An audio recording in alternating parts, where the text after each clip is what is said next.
Hi there, Sanbonani Molweni. Welcome to Fix Channel. If you're new here, please subscribe before the end of the video. If returning, thank you for love and support. I appreciate you. Izingane zesithembu siyaxoxa. Ufikile kuMakampilo, khona abanye abahlezi bebuza ukuthi uMakampilo uphi, ubani uMakampilo. Kwizingane zesithembu sizobona uMakampilo, angazi mhlawumbe emvakeni keminyaka ewu-4 noma ewu-5 esagcina ukumbona kuThando Nesithembu. Nakhona futhi masimbona kuThando Nesithembu ubekhuluma noMakhumalo, ubaba uMseleku wathi akakwazi na ukukhuluma nama-ex. So ingxoxo ebihamba ngoMakhumalo, uMakhumalo ebuye ezoreporta kubaba uMseleku. Into-ke abazivezele yona ku-TV show ila uMakhumalo ehamba kanye nabanye bakaMseleku beyokhokha komalume kaMpilo. Angikhumbuli ukuthi babeyiphethe yini inkomo, angiyibonanga inkomo, kodwa bafika laba egethini kwenzeka ngendlela kwenzeka. Kwangathi guys bashutha ishow uMzansi bani lo nomunye lo Mzansi othanda ukudlala i-location bioscope, babenze nje into ecishe ifane naleyo. Hey, so icala ngelinye ilanga leyo ngoba vele ayibalekile kwamanje. Okubalekile ukuthi uMakampilo usejoyinile, uzokhuluma uMakampilo nesilindele ukuze iside lakhe. Sifuna ukuthola futhi nalento eshow baba uMseleku ukuthi bayuza uMakhumalo kanjani, noma mhlawumbe baba uMseleku ukuthi uMpilo uzokhula mase yajika izinto ngapha bazom-influencer kushintsha izinto. Sifuna ukwenza leyo part because kuyona yonke into engiyilalele singakabuyeli kwenhlawulo ileyo ukuthi uMakampilo bacabanga ukuthi bazoganga ngoMakhumalo. uMakhumalo-ke wenzeni? uMakhumalo ukhulise uMpilo esemncane, wamenzela izinto eziningi ezinhle, waze wamenzela i-18th birthday, beku-all white, kukuhle. Njengamanje uMpilo use-university, uyintombi nje ekhulile uMpilo, uyisisi nje omncane, imisebenzi kaMakhumalo. But makuhlangana nenhlawulo, ngoba phela inhlawulo iyenziwa kubantu abalandela isintu, kwimindeni le ethi balandela amasiko, njengawo lo wababa uMseleku, ngoba siyambona kukhona izinto abayifakayo abathi isintu ehambisana nesintu osiZulu, okunye okuqondene ney'ngane zabo, okunye okuqondene nabo. Manje sifuna ukuthola ukuthi umehluko uvela kuphi, ukuthi lokhu osekufuneka ngoMpilo sekunokuqola phakathi, because into esiyizwile ibe kubaba uMseleku wayibeka kanjalo. Haze samangala ukuthi hawu, usengaze esho phambi kwaMpilo nakho lokho ukuthi uma wakho uyiqola or abakubo bayiqola bafuna iy'mali zabo, ingoba mhlampe bazi ukuthi ibona banemali kule situation. Angazi, kodwa silindeleke uMakampilo. uMpilo wagcina ngokuthini? Akakwazi ukuthi uzokhuluma athini, ngoba alikho isayidi akufanele ukuthi alithathe. Uma wakhe ngapha, ubaba wakhe ngapha. Manje makukhulunywa usala phakathi nendawo. Uma futhi bengaqhubeki bona bekhuluma bebadala, shuthi uyama-ke isibongo akashintshi. Sikuleyo ndaba-ke sizozwa uMakampilo ngoba saze simuzwe ekhuluma nobaba uMseleku. Mina ngifuna ukumane ekhuluma nobaba uMseleku, hhayi noMakhumalo.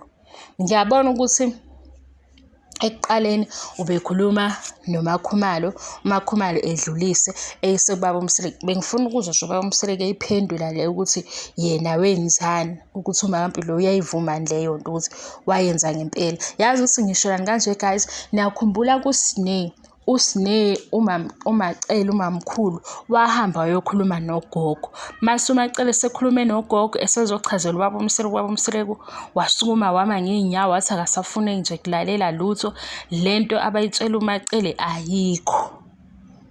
Kanti ngaleso sikhathi futhi ubaba uMseleku uyo bengakhulumi nomndeni kaSneh, nogogo kaSneh.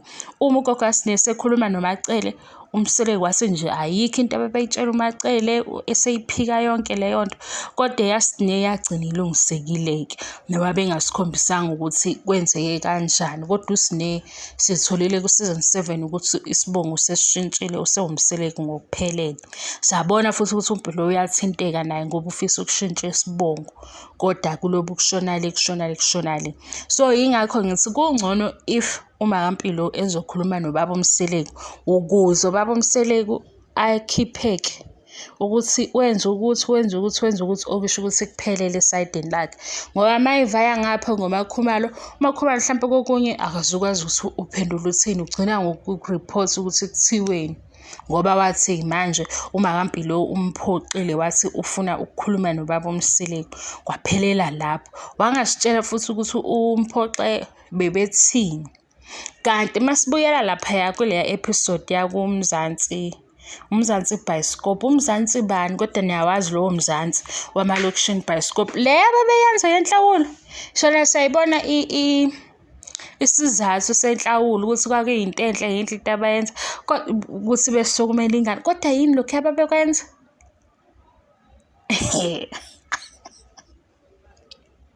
Hayi, mase kusukela-ke laphaya kwinhlawulo kukhona nala uMakhumalo esekhuluma khona nogogo kaMpilo emva kwendlu noma eceleni kwendlu, angaze amchazela waze washo ukuthi uMakaMpilo vele wayengaseyona intombi nto. Mina ngabona lapho ukuthi indaba lezi zinto kuthiwe ayikhulunywe wobaba, hhayi ukuthi omama abakwazi ukuyikhuluma, hhayi futhi ukuthi o-anti ngeke abakwazi ukuyilungisa, ngoba kunendlela yokuthi ubaba athi hlampe sifika nalokhu ngoba lokhu silungisa 1 2 3 kuphukile la. Yabo nje sonke siyazi ukuthi uMakaMpilo wayengasiyona intombi nto ngoba kwagcina kwamanzi aphumayo lapho uMakhumalo esekhuluma. Kodwa mase uyibhekisisa leya nto uthi hawu, okwakufanele ngabona lapho ukuthi why kuzofuneka ukuthi kube wobaba ngoba banendlela yokuthi bakhuluma bezwane ngokuthini, kungaze kuzwakala izinto eziningi ezingenasidingo. Kodwa ngibe ngathi phela kusho ukuthi i-TV show inathi phakathi, ezinye izinto kufanele hlampe nathi sizizwe njengabalandeli beshow ngoba hhayi leya nhlawulo bayenza ukuthi asibabalanga ko-R100 ababebeka phansi. Angithi iy'nkomo nje ziqala ko-9,000 kaphezulu, okusho ukuthi-ke phela uma wukuthi akaseyona-ke intombi, ayisekho leyo nkomo leyo enye, seziwu-2. Ngabe nami ngikhuluma okuyikhona yini, kodwa inhlawulo ngathi kuba iy'nkomo eziwu-2 noma ey'ntathu, angazi ningilungise. Kodwa masibala labo R100 babe baningana. Uma ebasho imali hlampe efika la ko-30,000 baqeda phela ngokwenhlawulo.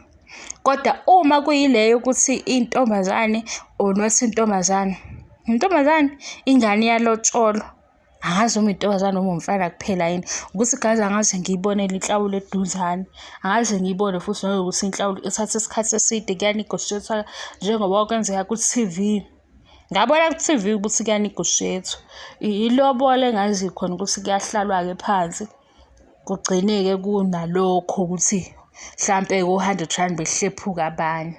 Eyi mina guys ngiyakhuluma lezi iy'nsuku bengaqondile yazi ukufika la. Ngiyabonga i-support, ngiyabonga i-support ave ngiphoxeke, no ngiyaphoxeka nje ukuthi hawu yini ngingakwazi ukuba mfishane. Ngifuna ukuyifundisa ukuba mfishane.